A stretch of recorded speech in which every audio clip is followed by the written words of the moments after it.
hipnoterapi itu aman atau tidak? Tergantung kualitas daripada, maksudnya ini mau diceritakan apakah benar kriminal hipnosis itu ada atau tidak? Ya, hipnoterapis itu mirip-mirip sama kesurupan nggak sih, Dok?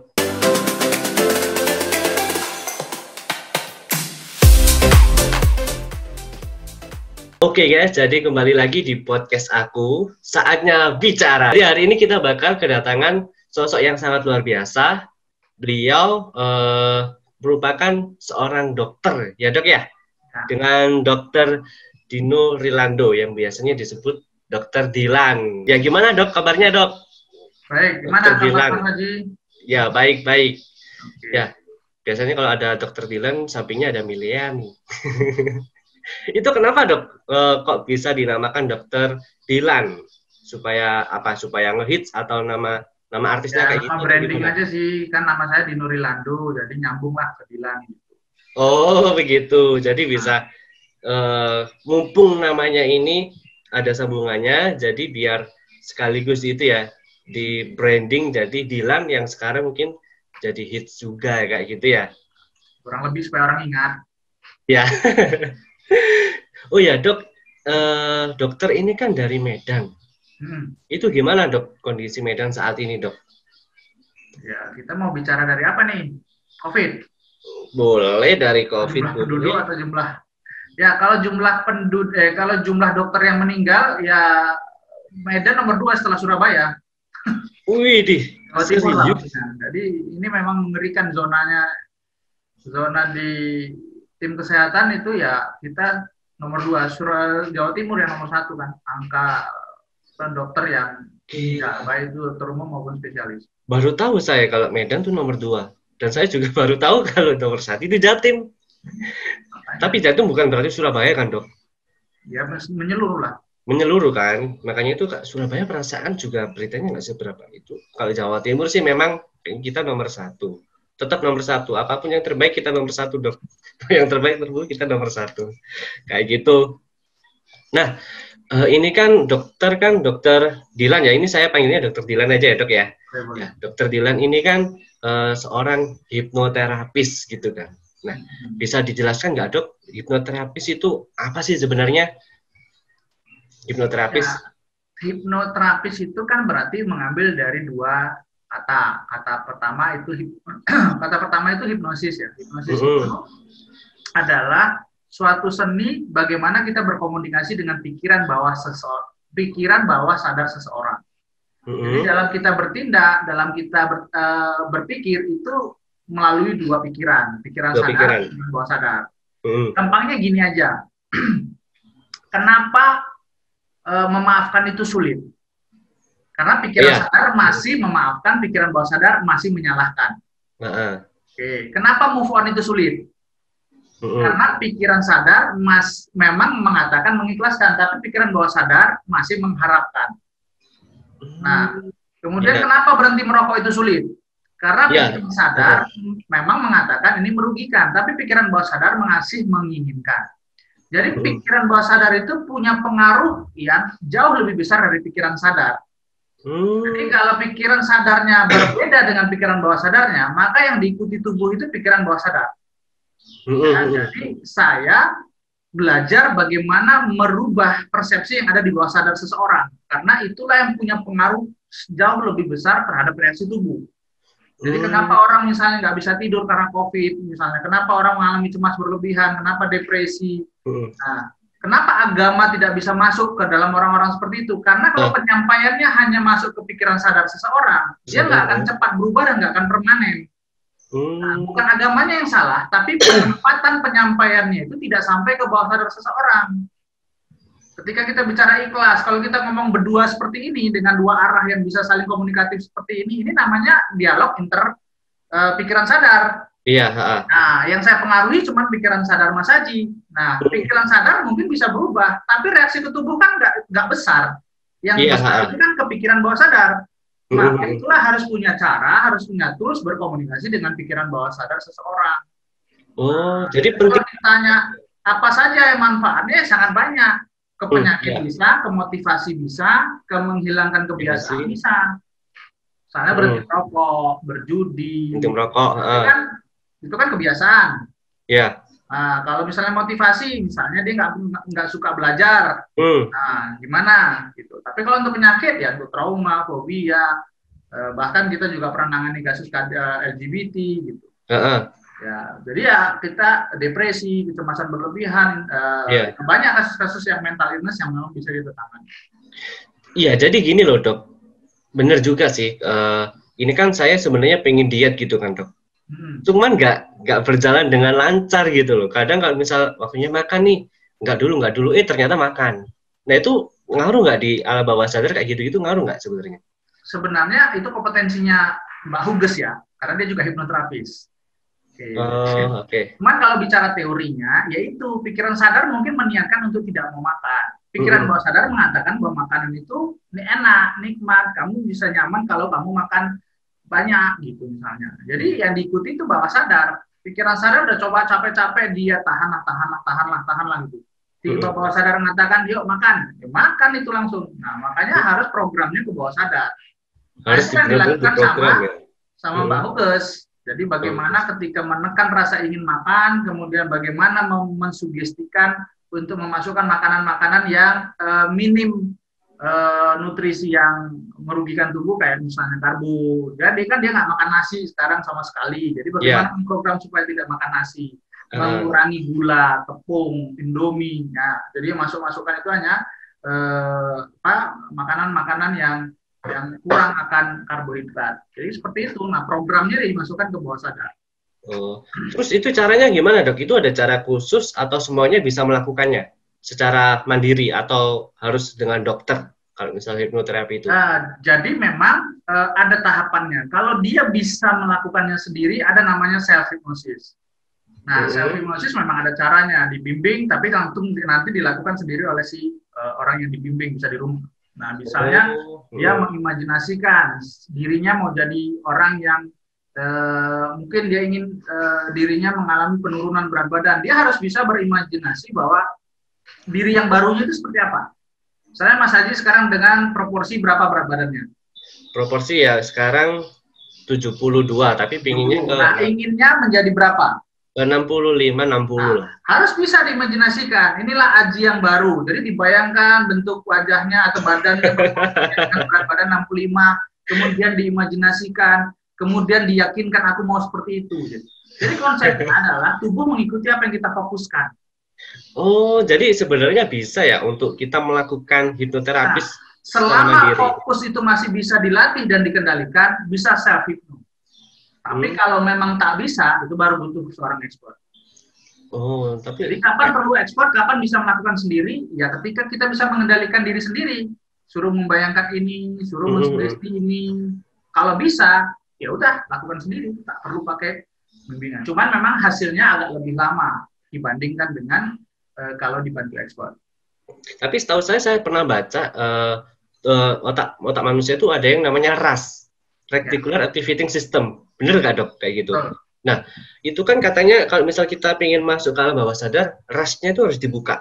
Iya. Reticular Activating harus dibuka. Nah, itu ada caranya kan ya dok? Itu nggak bisa kita buat sendiri, itu nggak bisa kayaknya. RAS itu bisa. RAS itu apa sih? RAS itu adalah suatu penghambat supaya tidak masuk ke bawah sadar. Bagaimana kita bisa tahu RAS-nya terbuka? Ketika kita tidak menggunakan logika. Pernah lihat anak-anak yang menganggap bahwa Superman itu nyata? Atau mungkin boneka itu nyata? Yaitu ketika RAS-nya terbuka. Jadi dia bisa main, dia seolah-olah seperti Satria Baja Hitam, atau mungkin seperti Power Rangers. Nah, itu kan RAS-nya sebetulnya terbuka. Jadi kapan bisa tahu kita sudah masuk ke bawah sadar? Ketika kita menganggap imajinasi itu nyata. Tidak menganggap imajinasi itu nyata. Iya. Nah, tapi dalam realita. Jangan pula dalam realita. Iya, itu gila kalau yang realita yang sampah pun dianggap sebagai makanan gitu kan. Itu memang di luar realitas. Tapi setahu saya kalau misalnya hipnoterapi itu perlu ada yang namanya musik nggak? Musik itu pengaruh banget nggak dok? Musik itu adalah salah satu cara untuk membuat kita rileks. Kalau kita bisa rileks, kita bisa bermain imajinasi. Ya kan? Tapi kalau ada orang-orang yang tipenya tidak perlu musik, dia bisa imajinasi, nggak perlu musik. Jadi itu hanya salah satu cara. Salah satu cara. Ya. Kalau memang dia nggak perlu musik, yang penting tempatnya nyaman, ada AC-nya, tempat tidurnya bisa rileks. suasananya bisa membuat dia tenang, ya sudah nggak perlu musik. Jadi karena kan ada orang yang punya paham bahwa musik itu haram kan, jadi bukan berarti dengan paham seperti itu dia tidak bisa dihipno. Susah juga ya. Kita udah kasih enak-enak, tapi sebenarnya kalau pakai musik itu lebih cepat maksudnya sih dok. Jujur aja. Kayaknya beda-beda. Ada yang memang memang mudah dengan musik, ada yang tidak perlu pakai musik pun nggak apa-apa. Jadi tidak bisa digeneralisir harus pakai musik, itu maksud. Oh iya. Jadi bukan kalau hipnoterapi akan dengan musik. Jadi nanti kesannya orang-orang yang punya paham musik itu haram nggak mau dihipno karena pemahamannya dengan musik. Iya sih, repot juga. Saya nggak suka musik, saya menolak musik. Itu juga repot sih nantinya. Cuman masalahnya gini dok, hipnoterapi itu aman nggak sih dok? Kenapa? Hipnoterapi itu aman atau tidak? Aman ini maksudnya apa? Aman dalam artian nanti ada gangguan psikologis, psikis. Nah, itu tergantung kualitas daripada si terapisnya dalam membimbing. Oh, itu masuk ke kualitas, ada kualitinya juga berarti ya? Oh iya, untuk jadi hipnoterapis kan terkualifikasi. Jadi bukan asal-asal jadi ngaku-ngaku. Mas Haji mungkin bukan berkawan sama saya ngaku jadi hipnoterapis pulang dari sini kan, nggak kayak gitu. Jadi ada latihannya, kemudian ada ujiannya. Sekarang pun mau praktek pun harus ada sertifikasinya kan gitu. Jadi nggak bisa juga semudah itu. Nah, jadi kalau dibilang aman, ya tergantung cara kita melakukan prosesnya. Nah, apakah memang ketika dibangunkan dia memang betul-betul bangun dalam kondisi yang sudah fit, tidak langsung mendadak bangun, atau ketika kita memberikan sugesti ada kata-kata yang menimbulkan luka tapi tidak diselesaikan. Nah, itu gimana tuh dok kalau misal kayak gitu tuh? Ya dia pasti akan bangun, akan kembali ke memori itu. Kayak misalnya orang bangun tidur karena mimpi buruk, pasti pas bangun kan gak enak karena terngiang-ngiang pengalaman saat mimpi buruknya kan. Itu ngefek.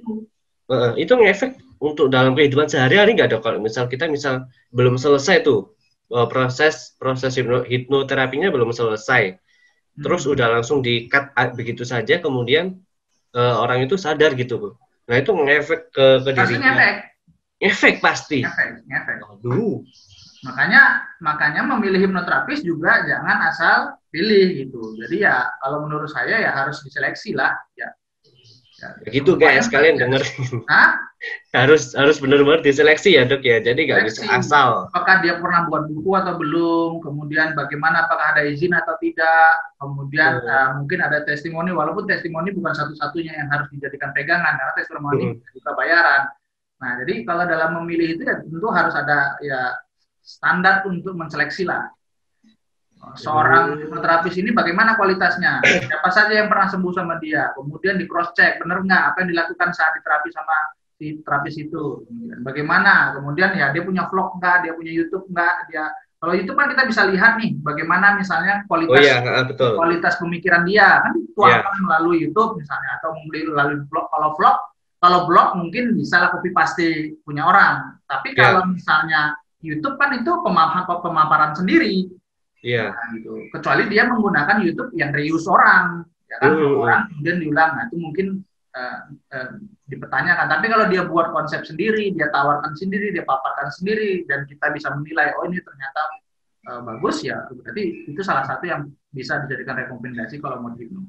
Oh iya. Jadi nggak bisa dok ya kalau misalnya saya otodidak belajar di YouTube kan semuanya YouTube udah tahu tuh. Saya otodidak pengen belajar hipnoterapi berarti nggak bisa ya, harus cari legalitas. Kalau menjadi praktisi hipnosis bisa, tapi kalau jadi hipnoterapis nggak bisa. Beda. Hipnosis yang kayak Ferdian yang di TV-TV itu. Oh, jadi entertain ya? Entertain. Untuk acara-acara entertain itu masih bisa? Masih bisa dilakukan sendiri, karena dia bisa nonton otodidak, kemudian dia bisa praktek sama kawan, bisa melakukan sama satu kawan, coba sama kawan lainnya, jadi ketika dia punya pengalaman bisa jadi melakukan sendiri, dia bisa demo sendiri, dia bisa buat acara sendiri. Tapi kalau jadi hipno, enggak. Kalau menurut saya enggak. Tapi setahu saya ya, hipnoterapis itu mirip-mirip sama kesurupan nggak sih dok? Nah, beda. Gini. Itu gimana tuh?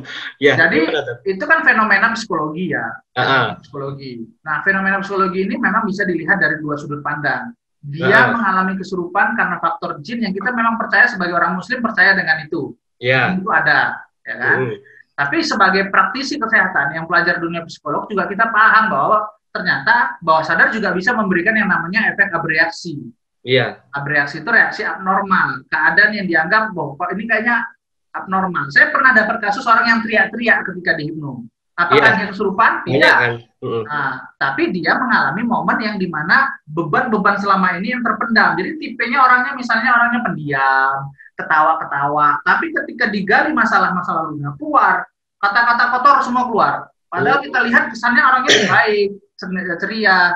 Tapi apa? Ternyata dia terlatih untuk alih fokus. Jadi punya masalah, kemudian dia ketika depan orang dia ceria. Tapi dia sebenarnya denial, dia tidak mau menunjukkan kalau dia punya masalah. Gitu. Nah, ketika digali waktu dihipno teriak-teriak, semua kebun binatang, semua kata-kata kotor keluar. Apakah dia kesurupan? Tidak. Ya, jadi itu adalah proses abreaksi. Tapi saya juga pernah dapat kasus yang benar-benar memang faktor jin yang keluar. Faktor apa? Jin yang keluar. Oh, berarti kesurupan yang ada ya? Kesurupan memang ada. Oh. Dan kalau itu memang saya angkat tangan karena bukan kompetensi saya. Karena itu kan harus dengan bacaan-bacaan yang ya doa kan saya nggak tahu, artinya nggak mau masuk ke wilayah itu. Jadi karena saya nggak kuasa itu, malah saya salah ucap, orang itu makin parah. Iya, soalnya kan ada beberapa orang itu gini dok, ada yang benar-benar nggak percaya sama yang namanya kesurupan, dan itu bisa dinamakan kayak hipnoterapi masalah psikologis gitu kan dok ya. Cuman saya itu pernah dok nangani orang, bukan nangani sih, ketemu sama orang waktu saya jadi ketua acara gitu kan di kampus gitu kan. Ada peserta saya itu kesurupan. Kita itu bingung dok, bingung bener-bener ada orang psikologi juga waktu itu. Ya bingung nggak bisa. Tapi waktu saya memanggil orang pinter di daerah kampus saya, tinggal dibisikin udah langsung sembuh, nggak teriak-teriak. Nah itu kan ya bisa jadi. Ya? Bisa ya, itu bener-bener jin ya berarti dok ya. Ya kalau kita bicara tentang teori sebab akibat kan mengatasi akibat kan berdasarkan penyebab. Kalau menurut teori psikologi ditangani dengan konsep psikologi nggak sembuh, berarti sebabnya bukan masalah psikologi. Ya? Tapi kalau dengan masalah orang pinter tadi, walaupun saya merasa nggak kalah pinter, karena kita kan mantan sarjana, ya masa kita nggak kalah pinter. Nah, jadi kalau memang dengan bacaan atau sesuatu yang bersifat yang penanganan dengan ya, hal-hal yang seperti itu berhasil, ya berarti sebabnya karena itu. Ya sudah. Iya, sejak saat itu, kejadian itu, saya percaya ada yang namanya kesurupan udah. Bener-bener waktu lihat mandang saya itu, saya ketakutan. Kayak setan lihat saya gitu loh. Gitu sih. Memang kita bisa memilahnya. Tidak boleh mengeneralisir semua kesurupan karena jin. Dan juga jangan menganggap bahwa semua yang generalisir bukan itu karena fenomena psikologi yang murni karena kasus atau mungkin kasus bawah sadarnya. Jadi ya dilihat dari sudut pandang yang ya kita open minded lah. Memang ada yang mau dibilang apa. Jangan semuanya karena kita merasa mau bisa bantu terus menganggap ini nggak ada masalah jin, saya tangani sini.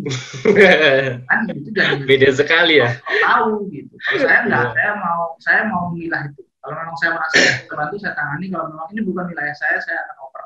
Nah, biasanya saya itu nggak mau yang duluan. Biasanya pasiennya kalau misalnya ngaku-ngaku kesurupan karena masalah itu, saya duluankan ke orang. Misalnya, pergi dulu ke ruqyah gitu. Nah, kalau ruqyah nggak berhasil, berarti ini karena bawah sadar. Jadi saya pilihan terakhir. Seru dok ya. Nah, sebenarnya kayak gini kayaknya seru dok ya. Sama itu dok, kira-kira kalau misal kita melakukan hipnoterapis itu efektif nggak sih dok? Ya kalau nggak efektif nggak ada dong jadi hipnoterapis. Berarti efektif ya. Karena kan orang itu masih belum trust gitu loh dok. Nah, supaya untuk menimbulkan trustnya orang-orang supaya untuk menggunakan hipnoterapis itu gimana caranya?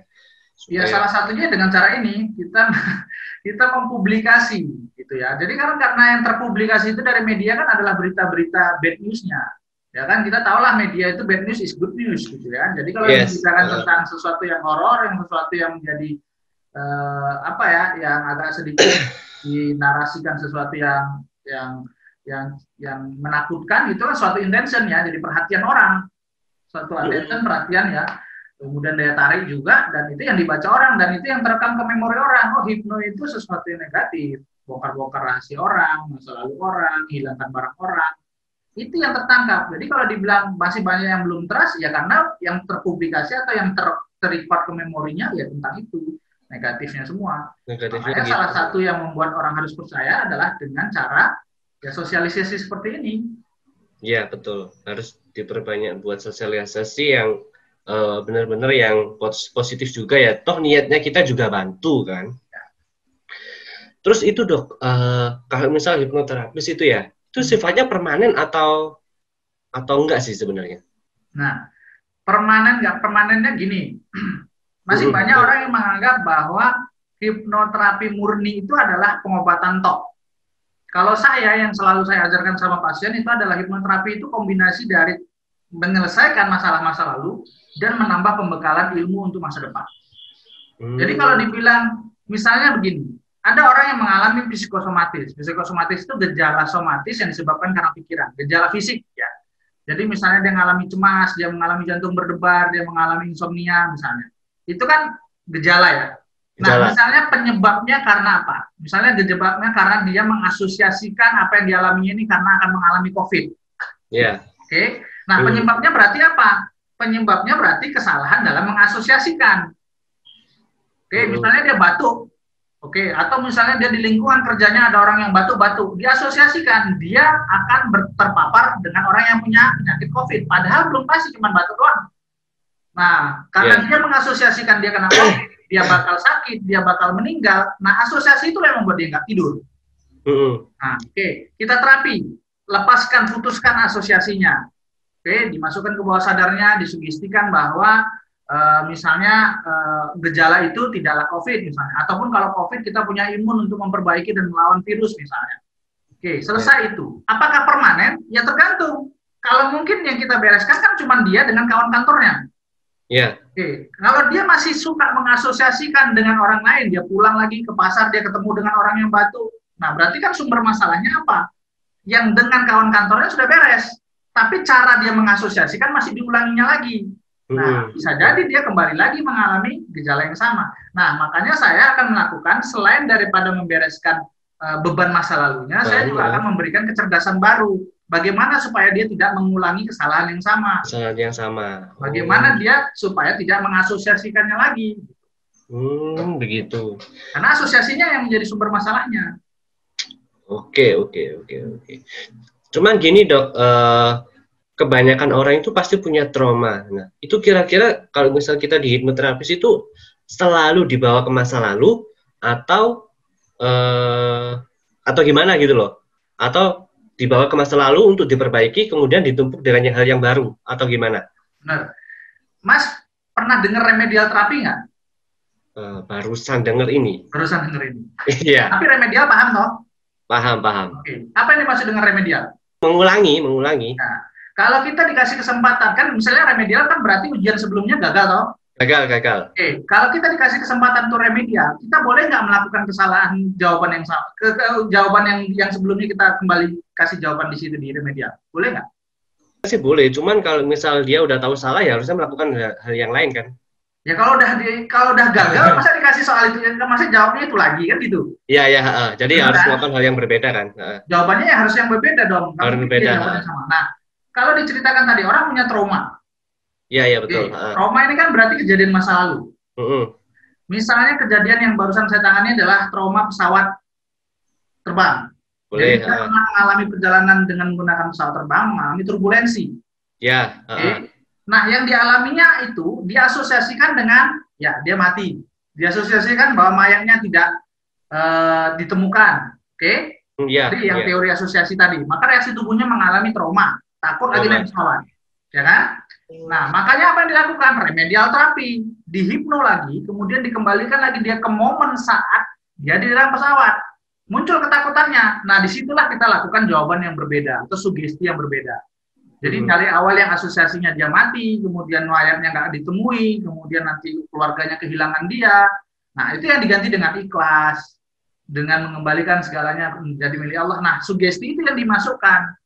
Nah, jadi ketika sudah berubah responnya, ibarat tadi, dia kasih remedial, dia kasih jawaban yang berbeda, ya lulus dia. Nah, gitulah kira-kira.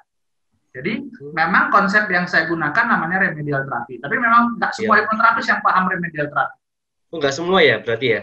Ya, ini istilah lah. Kalau hipnoterapis biasanya memahaminya dengan kata regresi lah.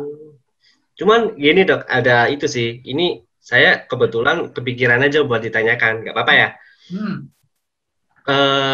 hipnosis. Hipnotis itu kan katanya bisa menghipnosis seseorang gitu kan, untuk melakukan apa yang dia katakan, apa yang orang yang itu loh yang terhipnotis kemudian saya pengen kamu melakukan sesuatu, itu sebenarnya bisa atau enggak? Maksudnya sesuatu seperti apa? Kayak misal saya kan terapis, kemudian ada orang, kemudian saya pengen hipnotis, kemudian saya pengen orang itu ngasihkan uang ke saya.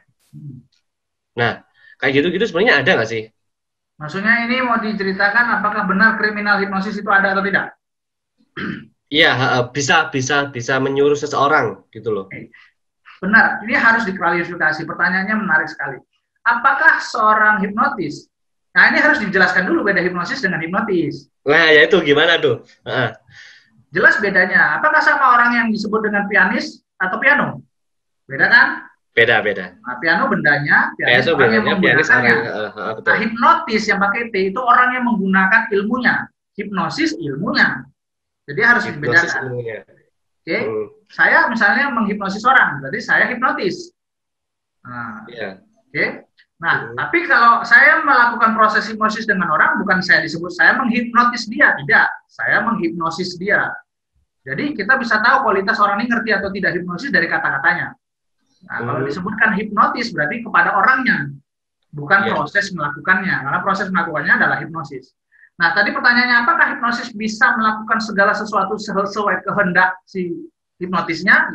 Jadi kalau saya menghipnosis Mas Haji misalnya, oke, serahkan uang Anda, berapa nomor rekening Anda, bagaimana masa lalu Anda, ngapain aja Anda dengan mantan Anda, misalnya. Bisa nggak seperti itu? Jawabannya bisa, antara bisa dengan nggak bisa. Misalnya begini. Gimana? Kalau diizinkan bisa, kalau nggak diizinkan nggak bisa. Nah itu saja jawabannya. Kalau diizinkan itu. Jadi bisa. Gini, Mas Aji bayangkan ini sekarang saya ini seorang orang yang yang mengerti memperbaiki komputer. Betul. Nah, Mas Aji membawa PC-nya ke saya.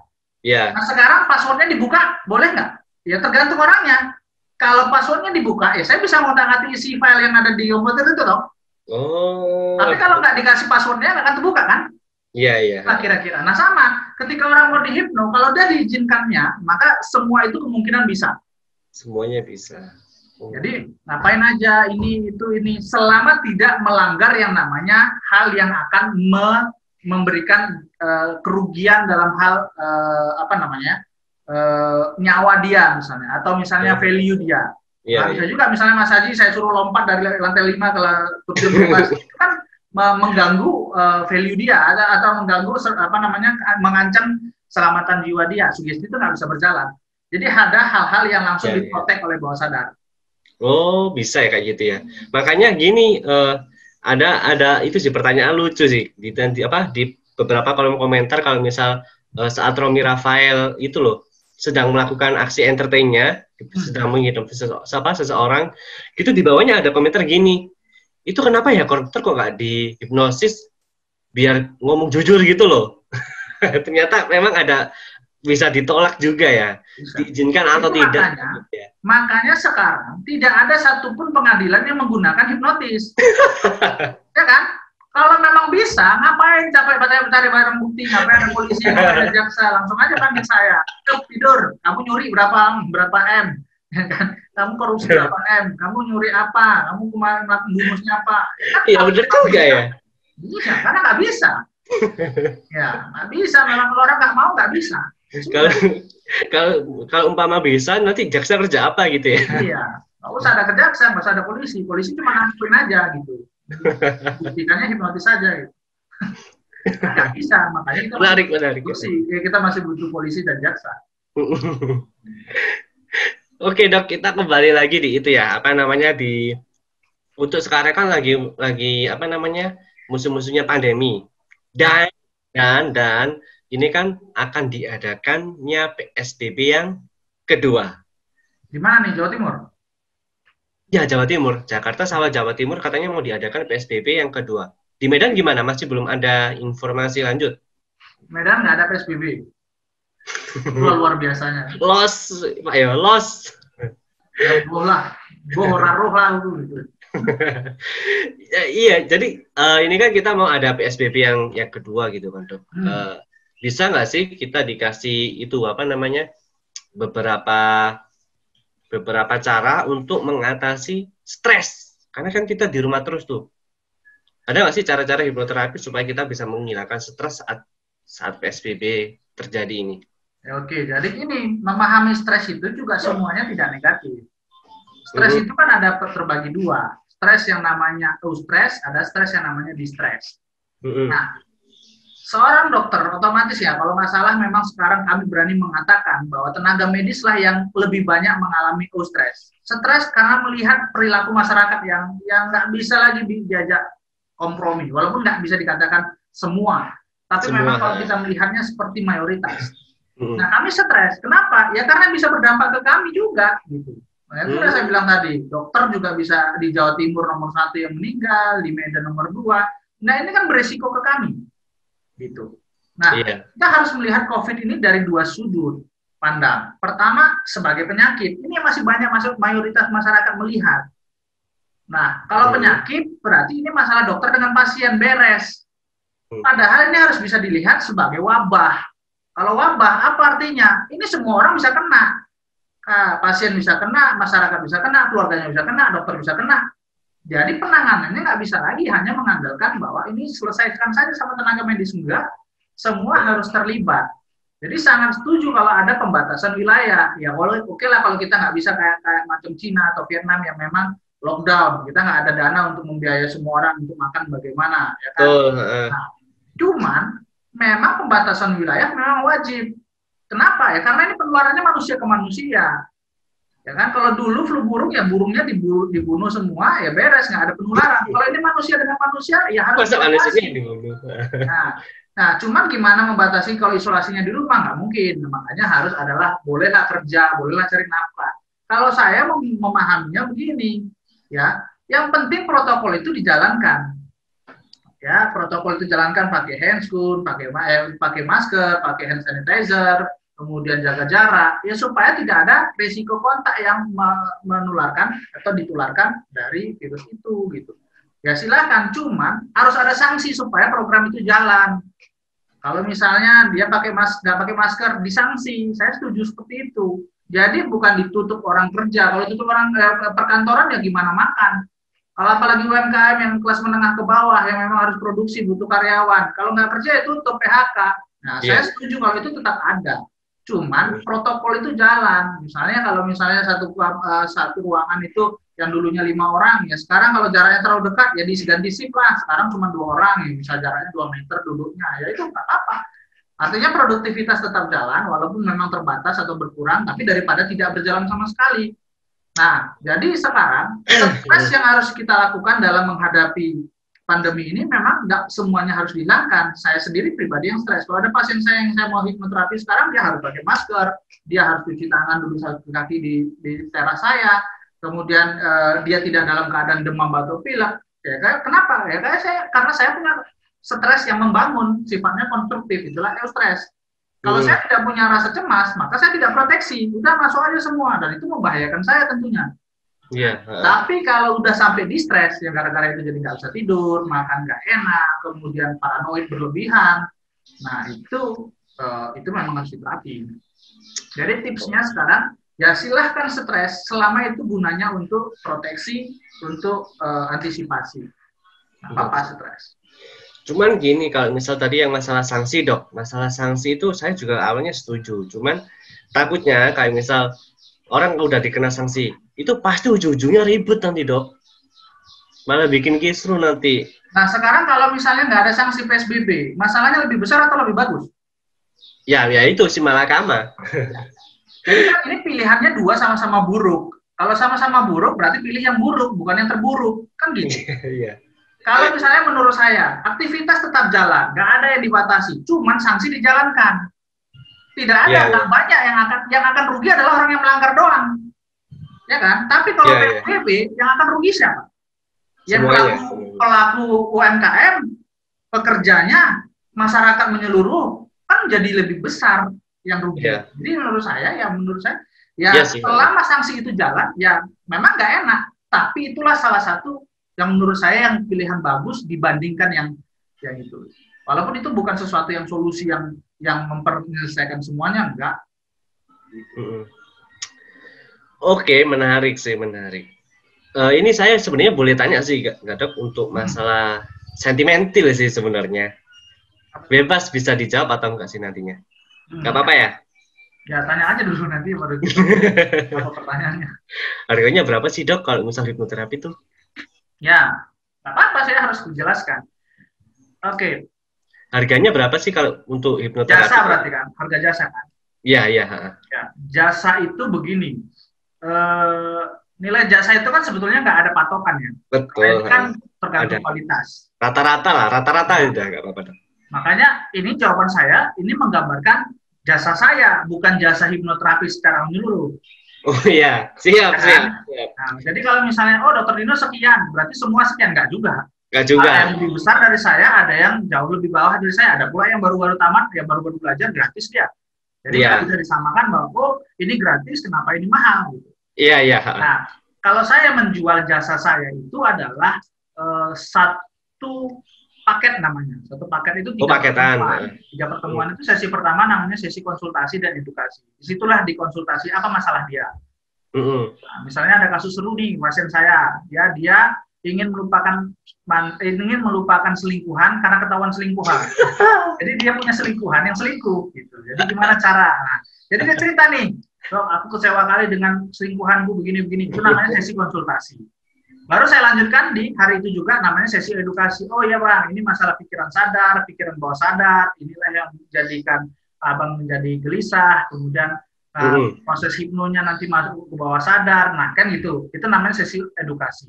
Nah, kemudian kita akan lakukan proses hipno Bang, caranya begini, latihan imajinasi, lepaskan critical factor tadi, RAS tadi, dengan bermain imajinasi, hilangkan semuanya. Nanti ada tes-tesnya lah, ya, kalau udah pernah dengar tes sugestivitas, yang mata lengket, yang tangan lengket, kan? Nah, berhasil. Nah, kemudian isi form, ada suruh isi form, membayangkan momen-momen bahagia di masa lalu, sehingga dia bisa masuk di imajinasi dalam beberapa kejadian di memorinya. Nah, kalau udah itu, udah diisi, baru dia datang lagi untuk terapi pertama. Terapi pertama itulah nanti baru proses terapi. Nah, proses terapi tadi, remedial terapi biasanya. Saya kembalikan ke momen saat dia dengan selingkuhannya, kemudian saya sugestikan untuk melepaskan, mengikhlaskan, kan gitu. Iya. Itulah 2 kali sesi. Nah, itu saya minta 1,5. Tapi 1,5 bukan harga sembuh atau selesai. 1,5 harga jasa profesional. Harga profesional. Sembuh sampai selesai itu tergantung kasus. Ya, kalau memori dia dengan mantannya atau selingkuhannya itu misalnya banyak sekali, ya, misalnya ada 10 kejadian yang berarti dalam hidupnya, itu kan satu-satu harus kita preteling.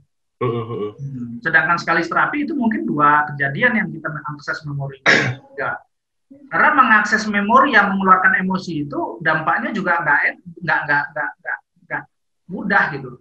Bisa saja dia menjadi pingsan, bisa saja dia menjadi lemas gitu, karena dia yang kita keluarkan kan emosi-emosi negatif. Nah, jadi makanya itu bisa berkali-kali kalau untuk memori bisa berkali-kali.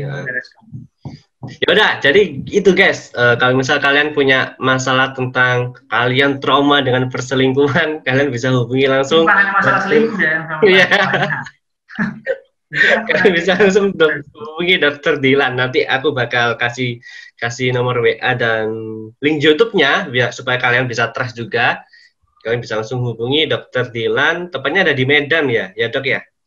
Di Medan. Ada di Medan. Jadi kalau misal bisa itu nggak by calling nggak Dok? Kalau by call nggak bisa. Oh, nggak bisa. Jadi kalian harus datang ke Medan.